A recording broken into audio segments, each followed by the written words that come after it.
అందరికీ నమస్కారం. మన జీవితంలో ఏదో ఒక టైంలో బాధ అనేది కామన్ కదా? కాని ఆ బాధకు అసలు కారణమేంటో ఎప్పుడైనా ఆలోచించారా? ఈరోజు మనం ప్రేమ పేరుతో మనల్ని పట్టిపీడించేది ఏంటో కాస్త లోతుగా చూద్దాం. సరే, అసలు విషయంలోకి వెళ్లే ముందు ఒక చిన్న ప్రశ్న. మనల్ని ఎక్కువగా బాధపెట్టేది ఏంటి? ప్రేమా లేకపోతే అనుబంధమా? ఒక్కసారి దీని గురించి ఆలోచించండి. చాలామంది అనుకుంటారు ప్రేమ వల్లే బాధ అని. కాని నిజానికి మన బాధకు అసలు కారణం ప్రేమ కాదు, అటాచ్మెంట్ అంటే అనుబంధం. ఒక వస్తువుపైన, ఒక వ్యక్తిపైన లేదా ఒక రిజల్ట్ పైన మనం పెంచుకునే ఆ పట్టుదల ఉంటుంది చూశారా, అదే. ఈరోజు మనం ఈ చిన్న తేడా గురించే వివరంగా తెలుసుకోబోతున్నాం. అయితే ఈ ఐడియాను ఇంకా బాగా అర్థం చేసుకోవాలంటే మహాభారతంలోంచి ఒక పవర్ఫుల్ స్టోరీ చూద్దాం.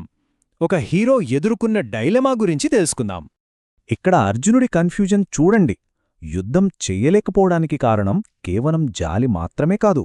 వీళ్లంతా నావాళ్లు, వీళ్లను నేను ఎలా చంపాలి అన్న మమకారంతో అక్కడే స్టక్ అయిపోయాడు.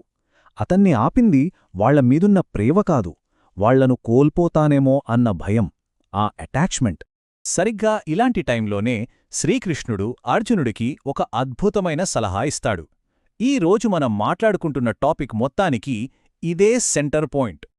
ఓకే, మరి ప్రేమకి, అనుబంధానికి మధ్యున్న తేడా ఏంటో ఇప్పుడు క్లియర్గా చూద్దాం. ప్రేమ అంటే ఏంటి? సింపుల్గా చెప్పాలంటే ఇవ్వడం, కేర్ చూపించడం, రెస్పాన్సిబిలిటీ తీసుకోవడం, మానవత్వంతో ఉండడం. అన్నిటికంటే ముఖ్యంగా ప్రేమ కంట్రోల్ చెయ్యాలని చూడదు. కానీ అటాచ్మెంట్ అలా కాదు. ఇది నా కంట్రోల్లోనే ఉండాలి, నేననుకున్నట్టే జరగాలి అనే ఒక బలమైన కోరిక. ఒక రకంగా చెప్పాలంటే డామినేట్ చెయ్యాలనే తపన. ఈ రెండింటి మధ్య తేడా ఇక్కడ చాలా క్లియర్గా ఉంది. చూడండి, ప్రేమ అనేది ఫ్రీడమ్ ఇవ్వడం గురించి అయితే అటాచ్మెంట్ అనేది కంట్రోల్ చెయ్యడం, ఎక్స్పెక్ట్ చేయడం గురించి. ప్రేమ మనశ్శాంతినిస్తుంది, కానీ అటాచ్మెంట్ భయాన్ని, బాధను క్రియేట్ చేస్తుంది.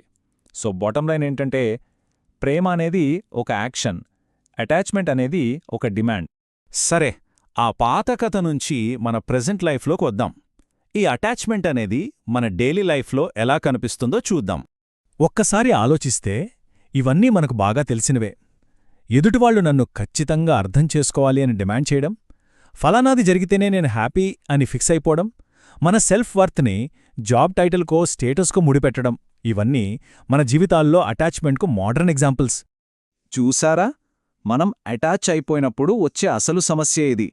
మన సంతోషానికి సంబంధించిన తాళంచెవుల్ని మన దగ్గర ఉంచుకోకుండా బయటి ప్రపంచానికిచ్చేస్తున్నాం. మరి ఈ అటాచ్మెంట్ వల్ల వచ్చే బాధ నుంచి బయటపడటానికి శ్రీకృష్ణుడు చెప్పిన సింపుల్ అండ్ ప్రాక్టికల్ సొల్యూషన్ ఏంటో ఇప్పుడు చూద్దాం. సొల్యూషన్ చాలా సింపుల్, కాని చాలా డీప్. అదేంటంటే రిజల్ట్ గురించి టెన్షన్ పడకుండా మనం చేసే పని మీద ఫోకస్ పెట్టడం, చేసే పనిని ప్రేమతో చేయడం. ఈ ఇసుక అనాలజీ చూడండి, ఇది చాలా బాగా వివరిస్తుంది. జస్ట్ ఊహించుకోండి, చేతిలో ఇసుక పట్టుకున్నారు, పిడికిలిని గట్టిగా బిగించాలనుకోండి, ఏమవుతుంది? ఇసుక జారిపోతుంది. అదే చేతిని చాలా జెంటిల్గా, నెమ్మదిగా తెరిచి ఉంచితే ఇసుక అక్కడే ఉంటుంది.